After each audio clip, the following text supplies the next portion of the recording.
This is my story. I am 30 years old, but I lived 20 years being straight. What happened that night changed everything for me. It changed the way I see my life and my sexuality. You won't believe what happened that night. Stay until the end to know this story. So make yourself comfortable, and we invite you to subscribe to the channel and activate the little bell so you don't miss any video. That night changed my life forever, although I didn't know it at the time. Up until then, I had led a life that many might consider normal. I dated girls, had relationships that sometimes seemed to meet social expectations, and surrounded myself with friends who shared a somewhat rough humor, often at odds with what we didn't understand. Even I would join in the banter, believing it reaffirmed my place in the group. I never stopped to question whether what I said or did really corresponded to what I felt. Until that night. I was 20 years old and celebrating a friend's birthday at a restaurant that, although discreet from the outside, was known for its cocktails and lively atmosphere. The music was loud, the food plentiful, and the alcohol was flowing without restraint. It didn't take long for us to warm up, laughing at anecdotes, toasting and losing ourselves in cross-conversation. After the third drink, I felt the barrier between my thoughts and what I was saying out loud begin to blur. I relaxed, even more than I thought possible. Are you liking the video so far? If so, leave us a like and subscribe. Let's keep going. While the group was engrossed in a discussion about soccer, I noticed someone sitting at the bar, alone. It was a man, probably in his 20s, with an elegance that contrasted with the bustle of the place. He was wearing a perfectly pressed white shirt, the first buttons open revealing a long, well-defined collar. His movements were leisurely, confident, as if the chaos around him had no impact on him. There was something magnetic about his presence, although I tried to convince myself that it was no more than a passing curiosity. I turned my attention back to the table, but my eyes involuntarily searched for him. Each time I did, I found him looking at me too, and when our gazes met for the third time, he smiled at me.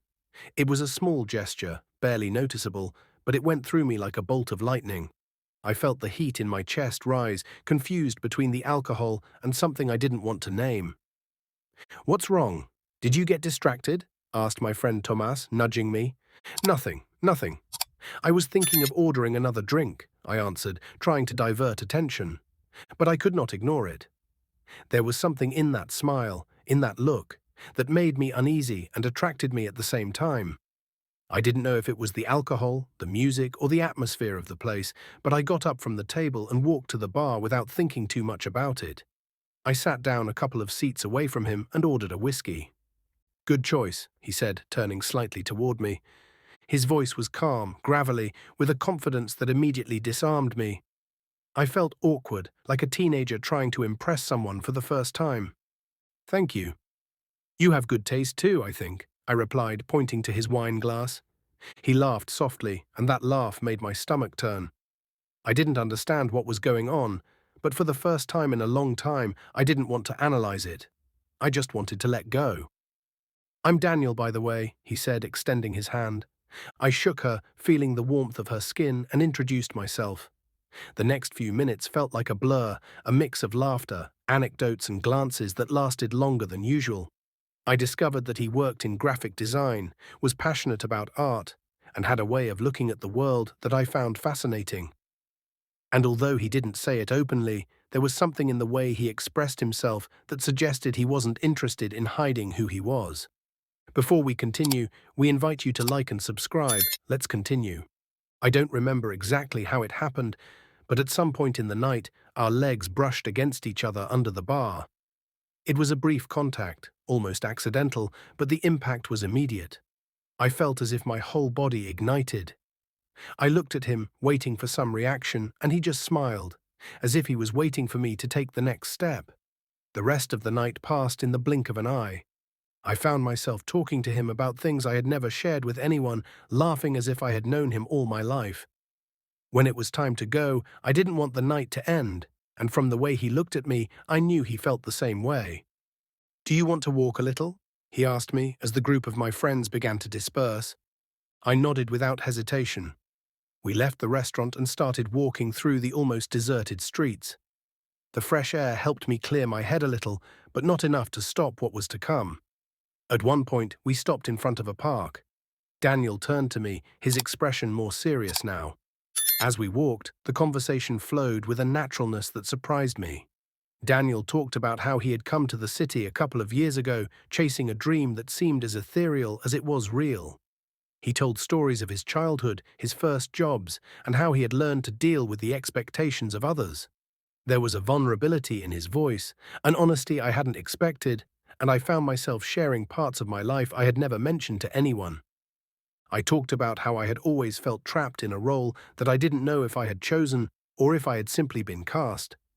I told him about the expectations of my family, my friends, and even my own, and how I had learned to ignore any thoughts that didn't fit that image. Daniel listened attentively, nodded from time to time, and when he paused to look me in the eye, he said something that resonated deeply.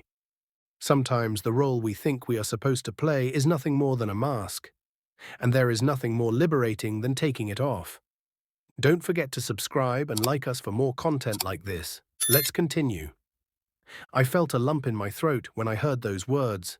No one had ever expressed something so clearly and precisely about what I felt, although I myself had not fully understood it until that moment. We kept walking, and the silence between us was not awkward. It was as if we were both processing something bigger than words. In a moment, we passed a small cafe with warm lights illuminating the sidewalk. Daniel stopped and pointed to the display case, where a couple was sharing a cake and laughing as if they were in their own world.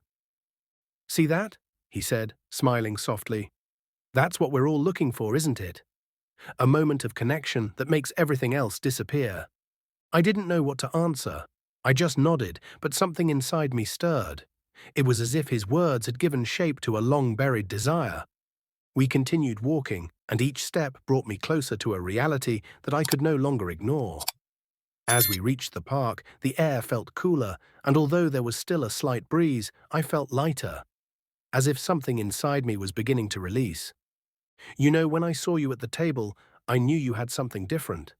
But I didn't think you'd be here, with me now," he said, with a sincerity that left me speechless. I didn't know what to answer.